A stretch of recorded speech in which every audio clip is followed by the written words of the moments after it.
Olá pessoal, tudo bem? Um grande abraço para todo mundo ligadinho aqui no LAC Concursos, o maior site de videoaulas do Brasil, quiçá das Américas.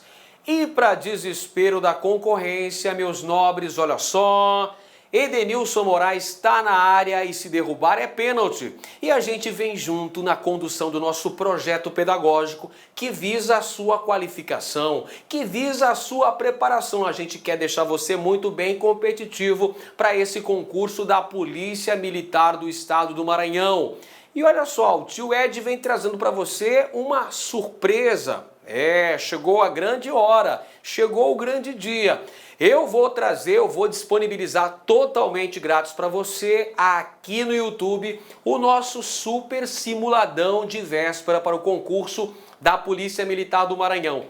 Olha só, a galera me pediu 50 questões, padrão CESP, certo e errado, para que eu colocasse para vocês aqui com questões de história do Brasil e de história do Maranhão.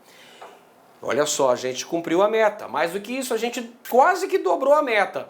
São 80 questões padrão CESP, questões de história do Brasil e história do Maranhão, que eu vou deixar aqui na descrição desse vídeo, para que você possa fazer o download totalmente grátis. Porque a gente está trabalhando firme para que você tenha um grande desempenho, preparando um material de qualidade. A gente aqui está produzindo material de qualidade que possa potencializar, que possa maximizar os seus estudos e que você tenha um grande desempenho. É para isso que a gente está aqui. Então, já vem para cá, vem dando o seu like, vem deixando o seu gostei, porque isso é importante demais. E se você é novo aqui no nosso canal Mestres da História, se inscreva aqui com a gente.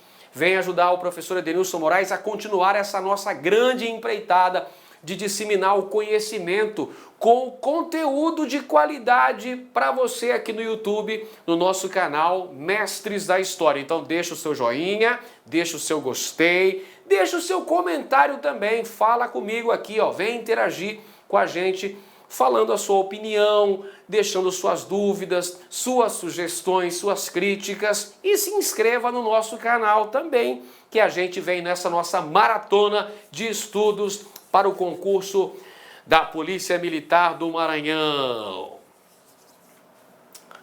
Após o meu café, vou estudar história. Olha só, após o meu café, vou estudar história. Descobri que te amo demais. Vamos que vamos aí, Zeca Pagodinho. Pessoal, vamos lá, vamos começar nossa aula, vamos começar nossa revisão de véspera para esse concurso, onde eu vou falar sobre determinados assuntos da história do Brasil e também da história do Maranhão. Primeiro tema, a gente fala sobre a questão agrária e agrícola no Brasil. Pessoal, olha só, a colonização do Brasil teve início lá em 1530, quando veio a expedição colonizadora de Martim Afonso de Souza.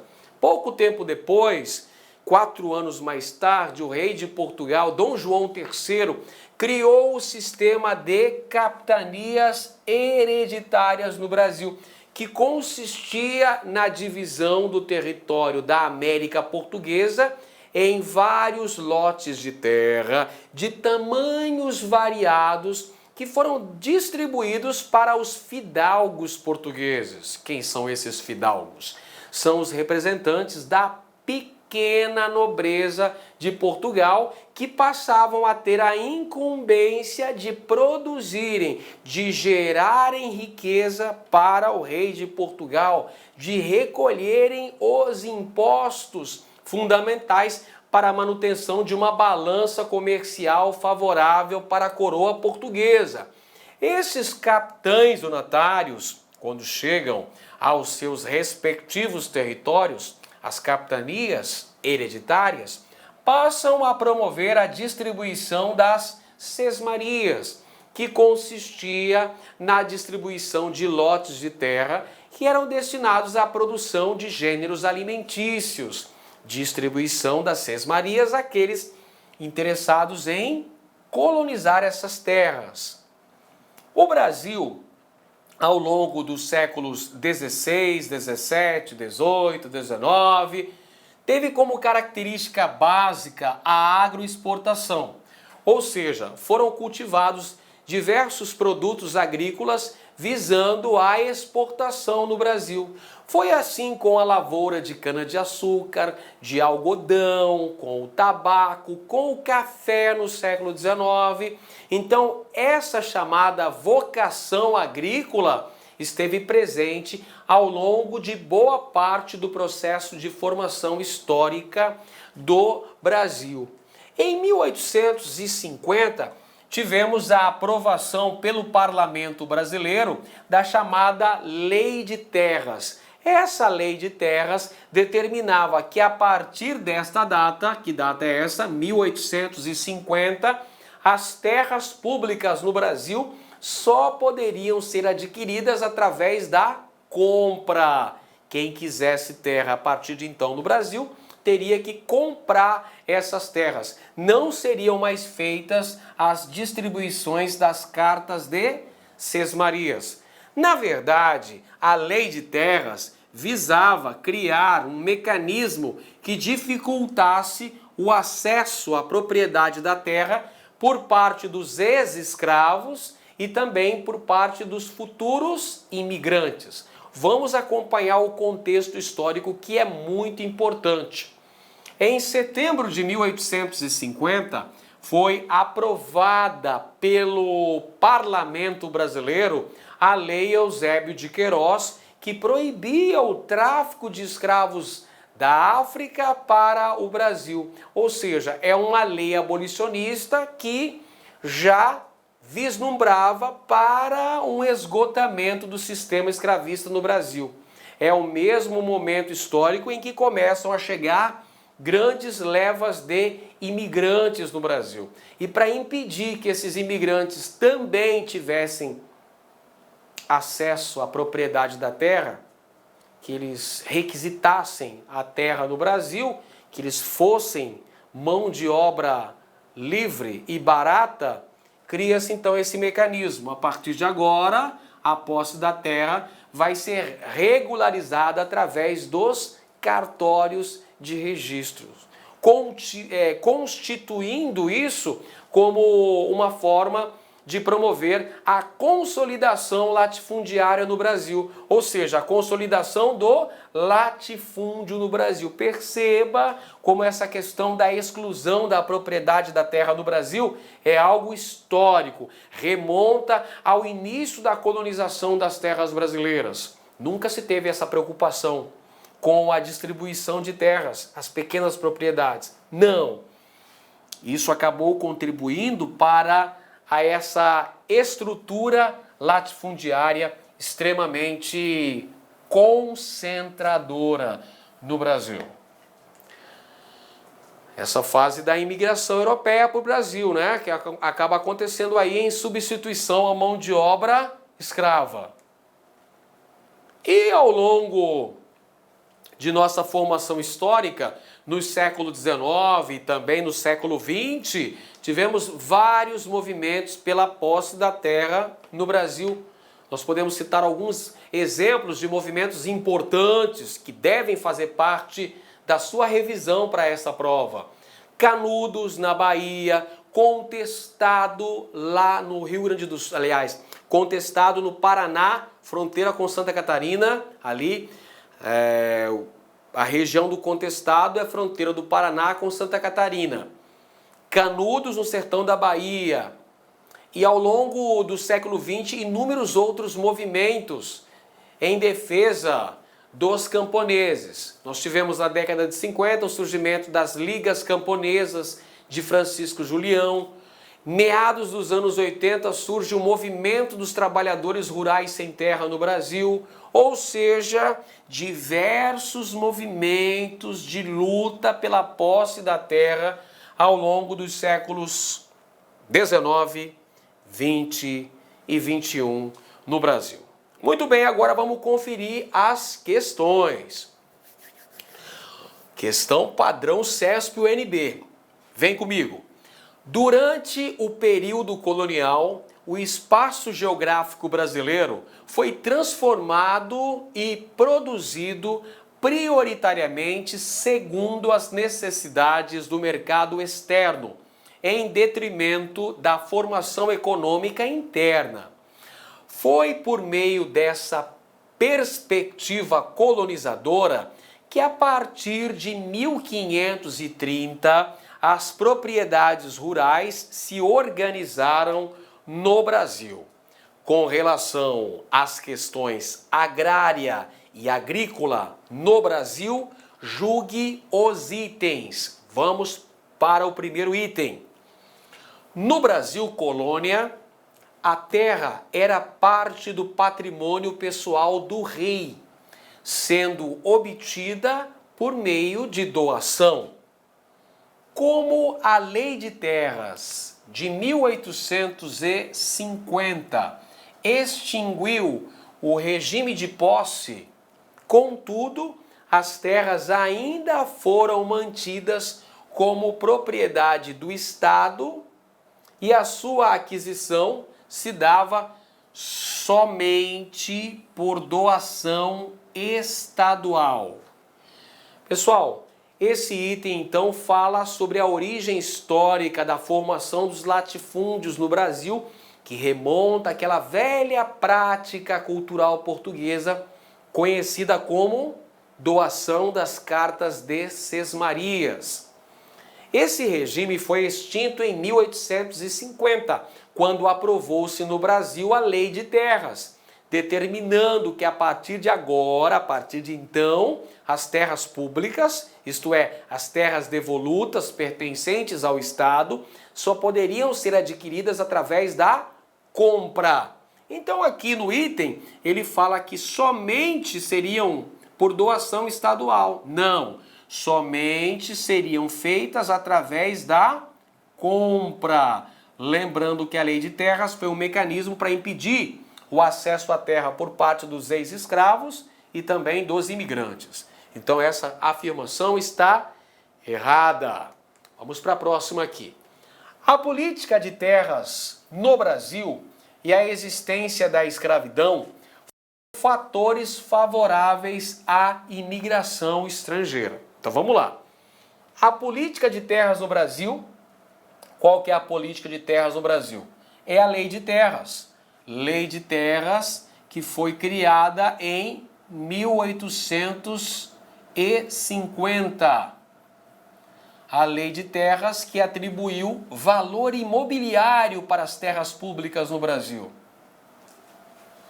A existência da escravidão no Brasil vigorou a escravidão por mais de 300 anos no Brasil, por quase 400 anos a escravidão. Veja só, a Lei de Terras, essa política agrária, e a escravidão, o regime escravocrata, foram aspectos que favoreceram a imigração no Brasil?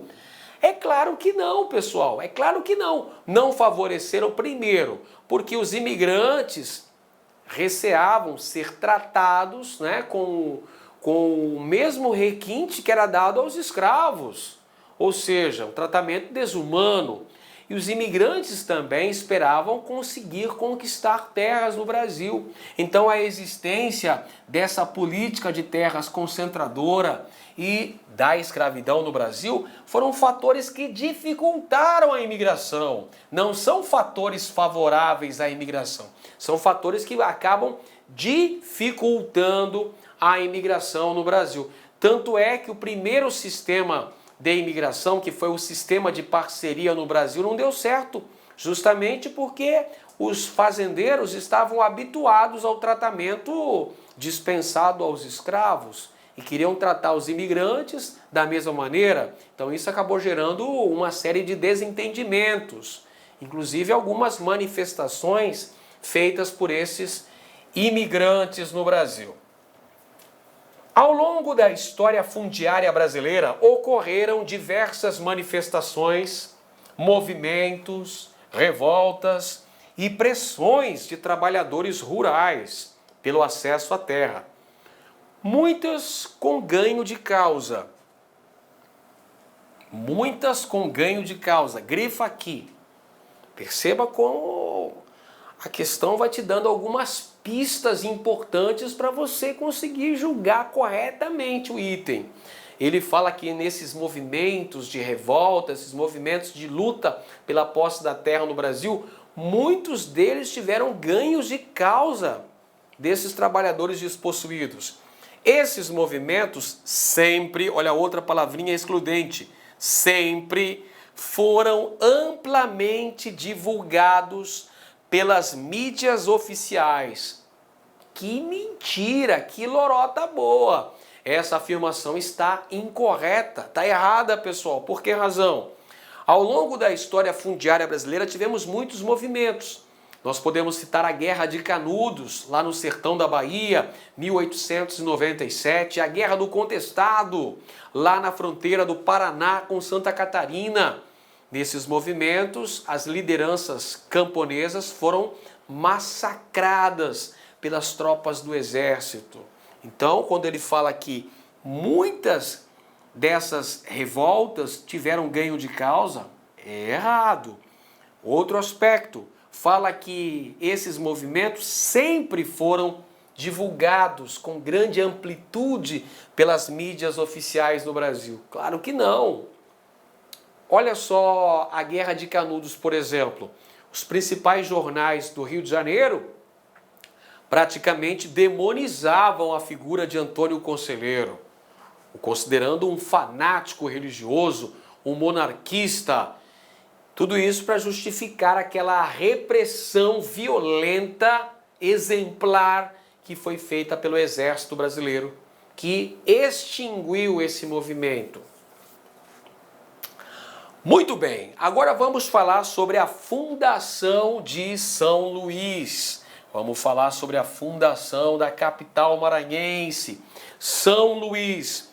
Olha só, gente, a fundação de São Luís tem uma relação histórica com a presença francesa em terras maranhenses, por ocasião da formação da chamada França Equinocial. Você já revisou comigo aqui nas aulas, aqui no YouTube. Eu falei para você sobre a França Equinocial, que foi uma tentativa de colonização francesa no Maranhão, que aconteceu entre 1612 e 1615, cujo principal resultado foi a instalação do Forte de São Luís. Atenção! Quem fundou São Luís? Foram os franceses ou foram os portugueses? Presta atenção aqui, pessoal, que eu não sou ratinho, mas vou fazer o exame de DNA de São Luís, para ver se é a paternidade francesa ou se é a paternidade portuguesa. Vamos lá. Existem muitas teorias, é um assunto bastante polêmico, o da fundação de São Luís. Existem historiadores que defendem a ideia de que São Luís é a única cidade do Brasil fundada pelos franceses. Esses historiadores são liderados por José Ribeiro do Amaral, que escreveu lá em 1911 o livro A Fundação do Maranhão. Nesse livro ele vai relatar que São Luís é resultado direto da presença dos franceses no Maranhão, durante o episódio da França Equinocial. Porém, existem outros historiadores que apresentam um revisionismo histórico no que tange a questão da fundação de São Luís.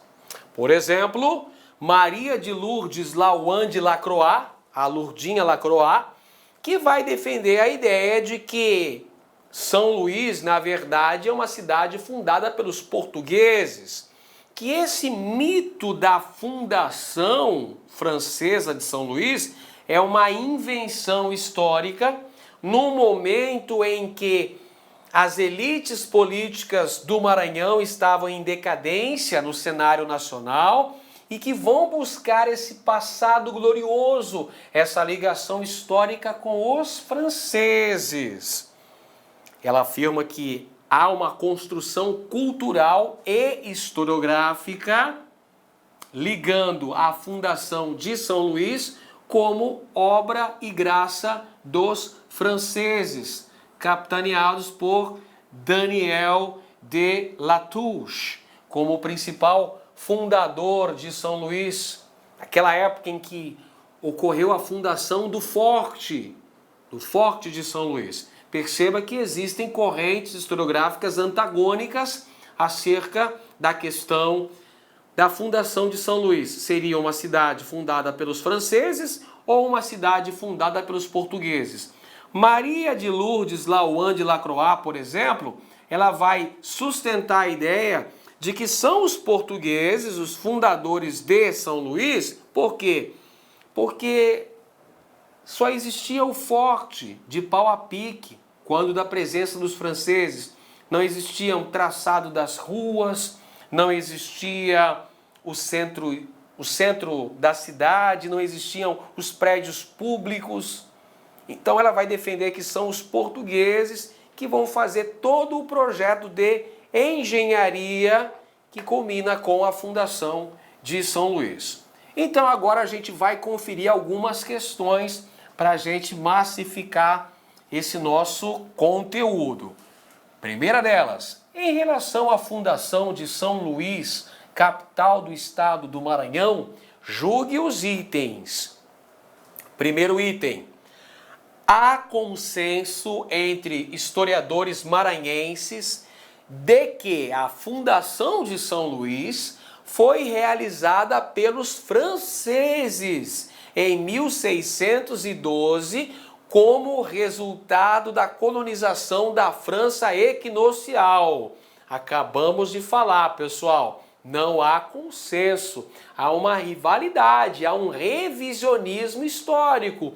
Há aqueles historiadores que afirmam que São Luís foi fundada pelos franceses, mas existem outros historiadores que defendem a ideia de que São Luís é originalmente uma cidade fundada pelos portugueses. Então não há consenso. Aliás, consenso entre historiadores é um produto quase que não existe, não é, pessoal?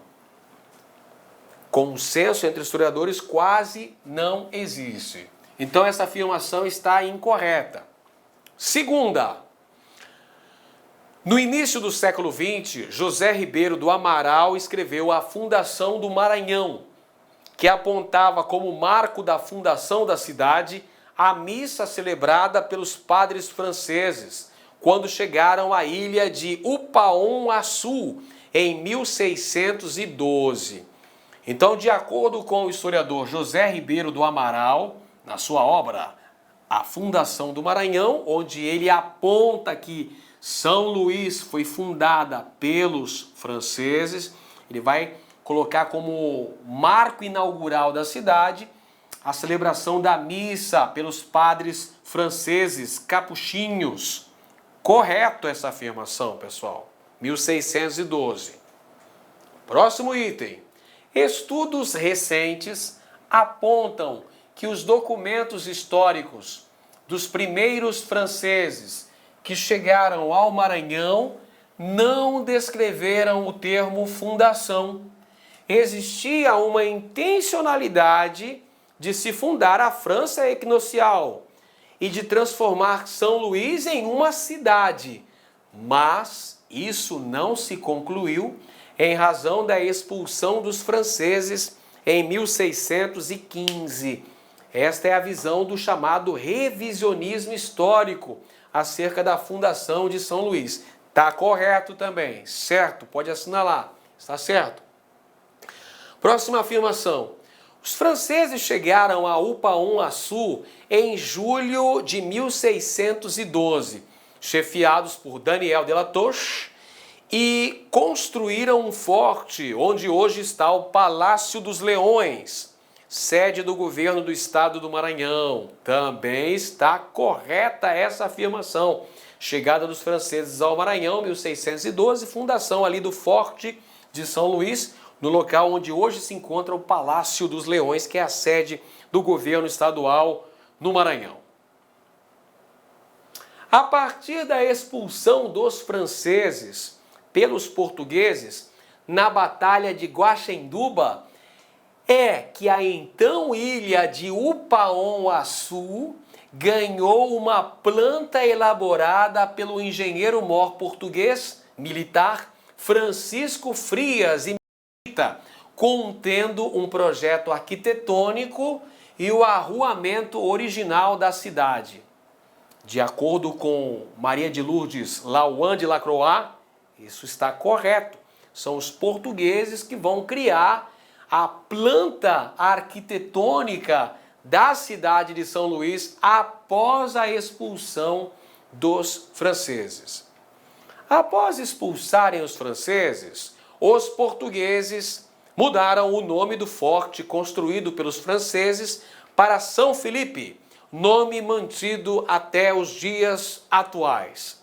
Pessoal, os portugueses, após expulsarem os franceses do Maranhão, até queriam mudar o nome do forte, mas esse forte já aparecia em várias cartas, em vários mapas que apresentavam o litoral maranhense. Então foi mantido o nome de Forte São Luís e deu origem à cidade de São Luís. Portanto, está incorreta essa afirmação. Não mudou o nome para São Felipe. O nome da cidade é São Luís até os presentes dias. Conforme a historiadora Maria de Lourdes Lauan de Lacroix, a paternidade francesa de São Luís surge no final do século XIX e início do século XX, como forma de dar uma identidade francesa à já decadente São Luís. Correto. Esse é o argumento defendido pela historiadora Maria de Lourdes Lauan de Lacroix, de que esse passado de São Luís ligado a uma fundação francesa é uma forma de manter uma identidade para a cidade de São Luís, que naquele momento histórico apresentava uma certa decadência do ponto de vista econômico e político. Mais um item.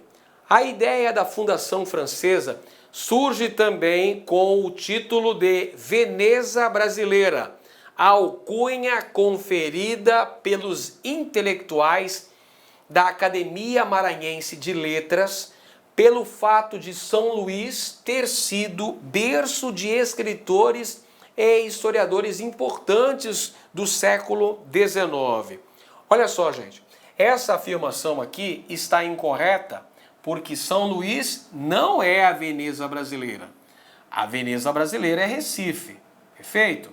São Luís foi apelidada como a Atenas, Atenas brasileira, devido ao fato de que muitos escritores e historiadores nasceram aí no século XIX no Maranhão, perfeito? Atenas brasileira e não Veneza brasileira. Então tá errada essa afirmação.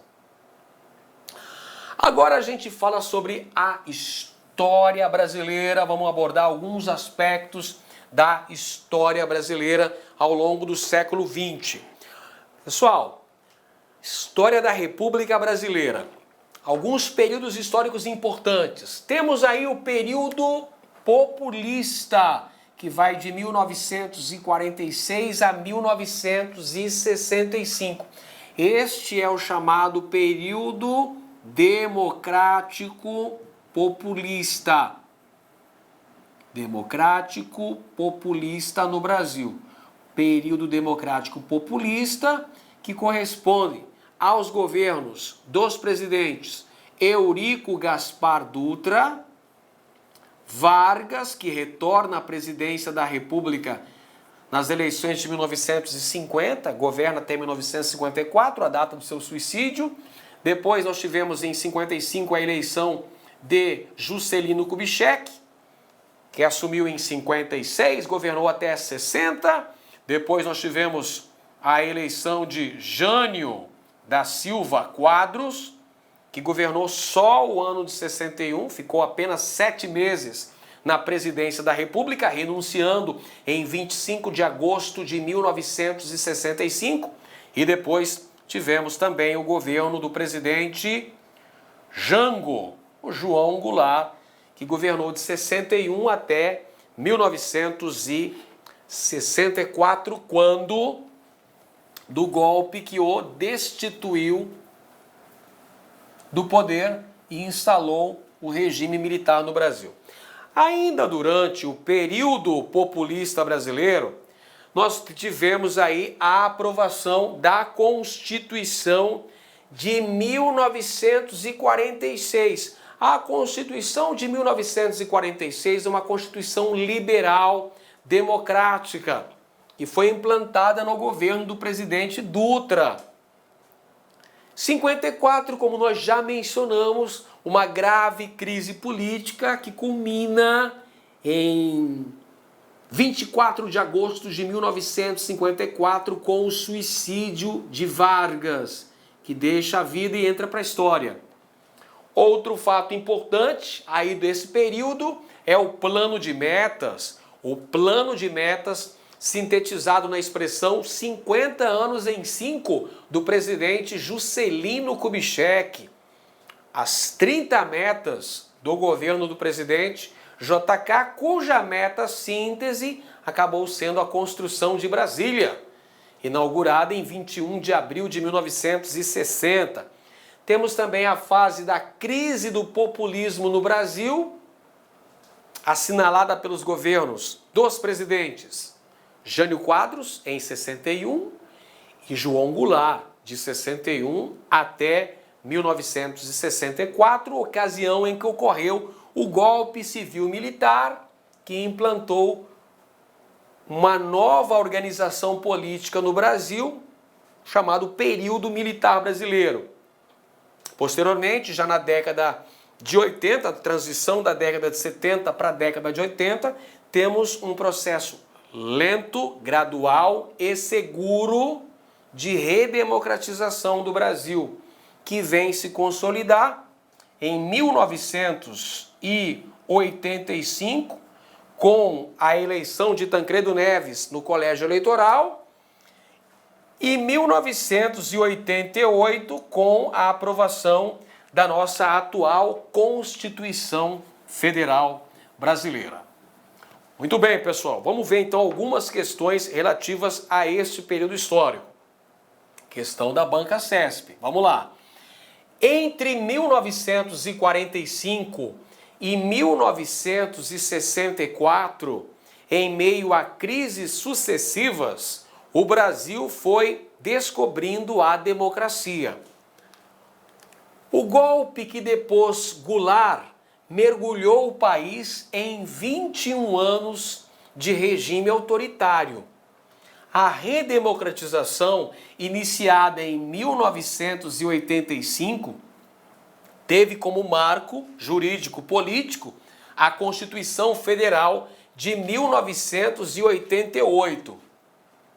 A respeito desse processo histórico ocorrido em 1945 até os dias atuais, julgue os próximos itens.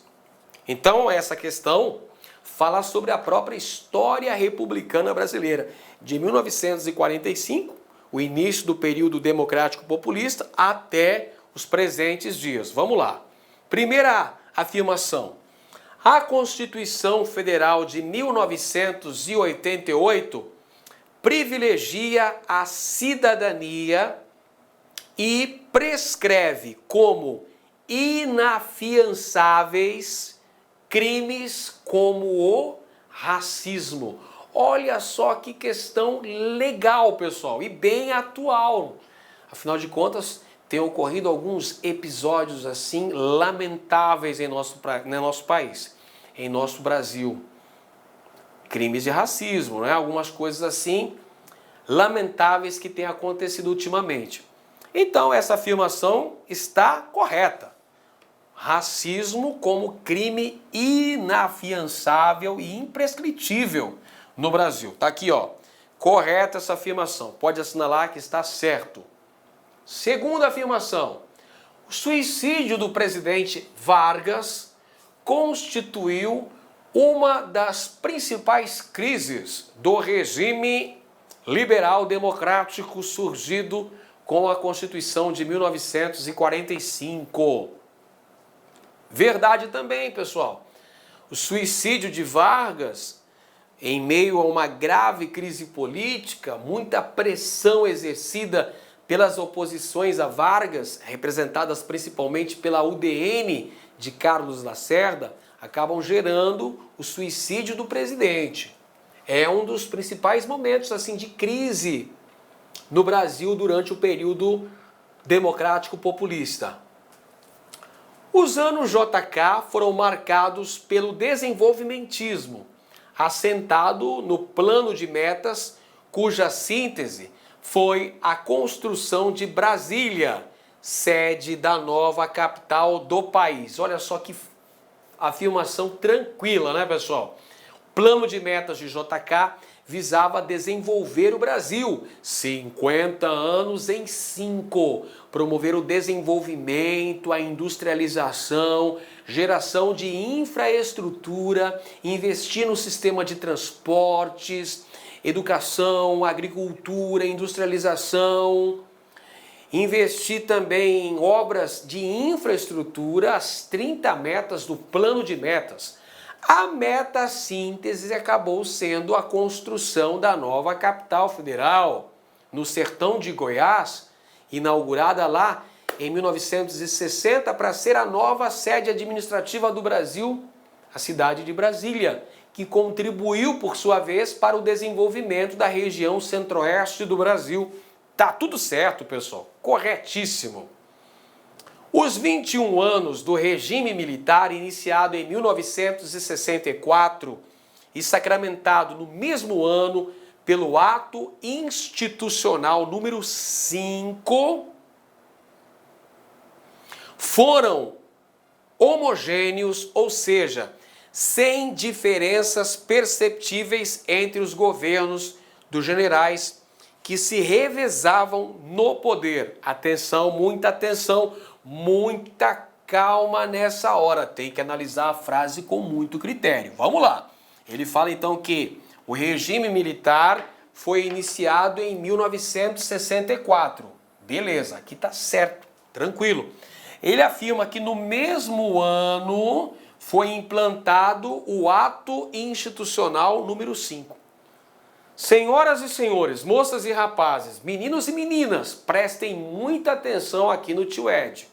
O ato adicional, que é o principal instrumento arbitrário do regime militar, foi aprovado em 13 de dezembro de 1968. 1968. Portanto, não foi no mesmo ano em que implantou-se o regime militar no Brasil. Foi 4 anos depois. Outro aspecto aqui, ó, tá falando que foram homogêneos os governos dos generais que exerceram a presidência da República no Brasil. Mais um erro, senhoras e senhores.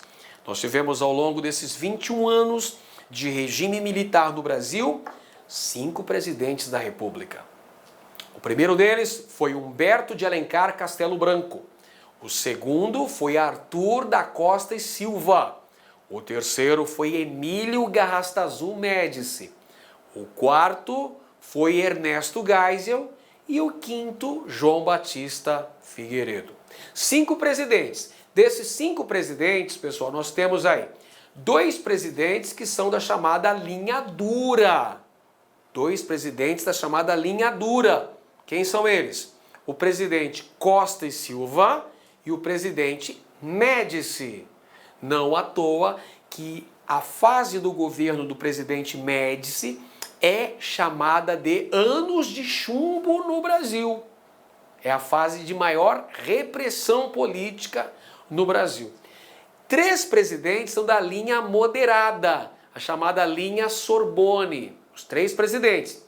O primeiro deles, que é o Castelo Branco, e os 2 últimos, Geisel e Figueiredo. Aliás, Geisel e Figueiredo são os presidentes que vão fazer o processo de abertura lenta, gradual e segura.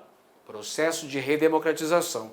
Então, não foi homogêneo esse período de 21 anos. Nós tivemos um período de recrudescimento do regime militar. Posteriormente, veio um período de distensão, um período de redemocratização, processo de abertura no Brasil. Portanto, pode assinalar, essa afirmação está errada. Errado. Muito bem. Viu? Se você prestar atenção, você não erra. Não é, pelo amor de Deus. Você está se preparando aqui com o professor Edenilson Moraes. O tio Ed está aqui na área para te ajudar. Então você tem que ficar atento e gabaritar no dia da prova. Vamos combinar. Beleza então, pessoal? Presta muita atenção, meu pequeno gafanhoto. Até mosquito da dengue tem foco. Presta atenção. Até mosquito da dengue tem foco. Tenha foco você também. Concentre-se nos seus estudos. Não se esqueça de curtir esse vídeo, compartilhar nas suas redes sociais, nos seus grupos de WhatsApp, deixar seu comentário e baixar o seu material aqui na descrição desse vídeo. Um grande abraço a todos e até a próxima. Valeu, pessoal! Tchau, tchau!